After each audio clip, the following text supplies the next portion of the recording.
Welcome to McPlum, simple solutions served daily. In this video, I will explain how to make vegetable soup in summer. This easy guide will help you create a light and flavorful dish perfect for warmer weather. We'll focus on using fresh, seasonal ingredients that are readily available. You'll learn how to combine them for a delicious and healthy meal. Get ready to enjoy a comforting yet refreshing soup that's simple to prepare and incredibly satisfying. Let's dive into the essentials for your summer kitchen. Now, let's get those vegetables ready. Start by washing and chopping all your chosen produce into roughly 1-inch pieces. Uniformity helps them cook evenly. Next, in a large pot, heat 2 tablespoons of olive oil over medium heat.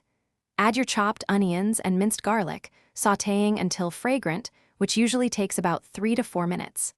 This step builds a foundational flavor for your soup.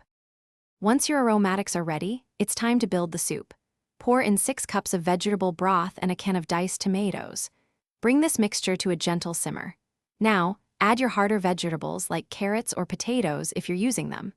After about 5 minutes, incorporate softer vegetables such as zucchini, corn, and spinach. Let everything simmer for 15 to 20 minutes, or until all vegetables are tender crisp and the flavors have melded beautifully. Your delicious summer vegetable soup is now ready. Ladle it into bowls and garnish with a sprinkle of fresh herbs like basil, parsley, or chives for an extra burst of flavor. This soup is wonderful served hot, perhaps alongside some crusty bread or a light green salad. It's a perfect meal for a warm evening. For more great tips and to check out the Shark AI Ultra Robot Vacuum, which can upgrade your clean game, be sure to look for the link and other deals in the description below. Enjoy your homemade, healthy meal. Thanks for watching. Stay juicy and subscribe.